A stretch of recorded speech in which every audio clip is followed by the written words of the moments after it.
What's up, everybody? We're back. A couple weeks ago we talked about feet in play, hips away. We fall into the ground again, what to do when the bad guy's ready to bring the pain.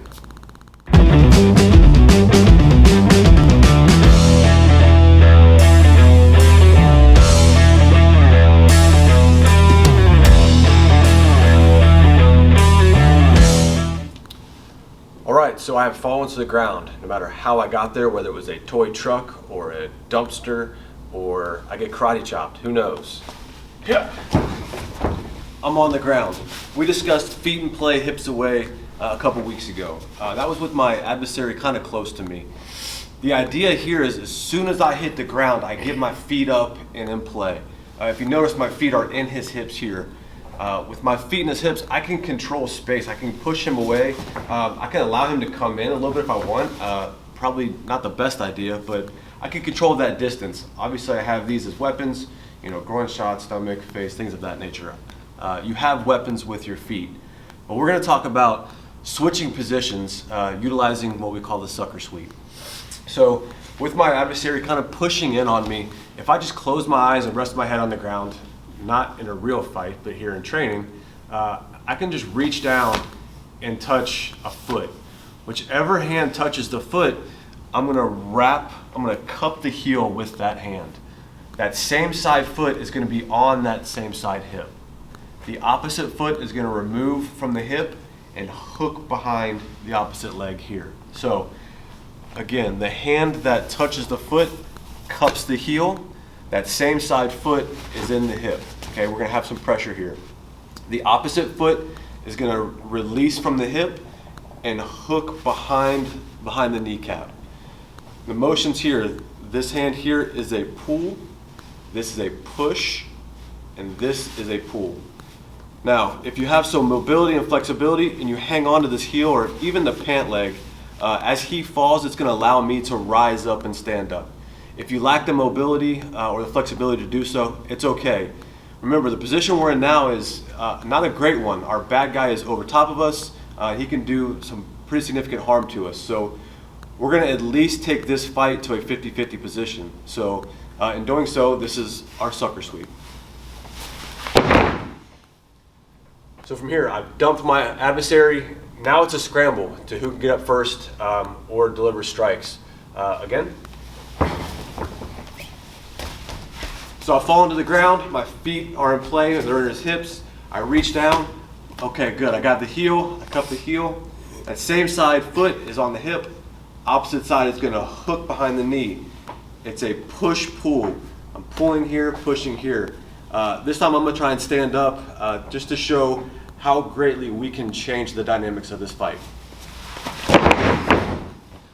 If you've noticed, my bad guy's now on the ground. I can create distance, get on my radio if this is law enforcement. If this is civilian world, I can run and escape and find help.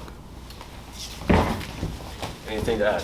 Yeah, if we could. So remember, the reason he's able to get this one leg is typically when someone is attacking you, we kind of naturally take this kind of athletic stance of like attacking. So there's one leg.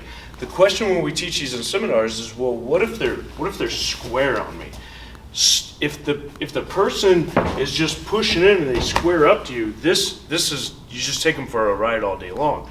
He's scooping both legs and then it's a real hard fall, right? He doesn't have to worry about overcomplicated the switch and hooking the leg. It's just they both stay right exactly where they are, reach down, get that double hand grip, go ahead and take him for a ride. Boom. Boom, and he's up, right? So it doesn't matter which side the person is attacking. That's why when he's teaching that eyes closed and you come down, that's just a way to think, to learn it. Obviously, we don't close our eyes during a fight or anything like that, or even when you're training. If you want to teach them like the good way to drill this back and forth. Absolutely. Yeah, so this becomes a slightly complex thing if you just see this one off and you're like, we've taught these in seminars and people are like, oh, he said right, like, so all we do is if you can create a partner drill, get a partner to drill this, and as you're watching this, you get your partner, a spouse, a training partner from the PD, whatever, and you just create this drill where we just go back and forth. I put him on the ground, boom. Sorry, one small detail. This this foot might not be readily accessible. You may have to do a bit of a side crunch to get a hold of it. So if it's not there, So if it's further back. yeah, just a little crunch. We can still reach it. Boom. He comes up, and now he's my attacker. So as he's attacking me, foot in the hips, same side, hook, trip, boom. And then we just come into it. You create this kind of seesaw drill. It just becomes automatic. All these moves kind of have a learning curve that you got to create, like just kind of automatic. You don't do them once or twice and you're like, oh, I think I got them. Or if you're like, oh, there's a little bit of complexity in there, I don't know about that one. Drill it, hit it to where it's just boom, back and forth, back and forth, back and forth. And this just becomes automatic. When somebody's standing in front of you, boom, you just dump them automatically. Cool? Yeah, beautiful. Yeah. More tips and tricks headed your way. Like this video, subscribe to our channel, follow us on Instagram and Facebook. Plenty of more knowledge to come. Absolutely. We appreciate all the love that you guys have been showing us. Help us out by hitting that like button. Thanks so much and stay safe.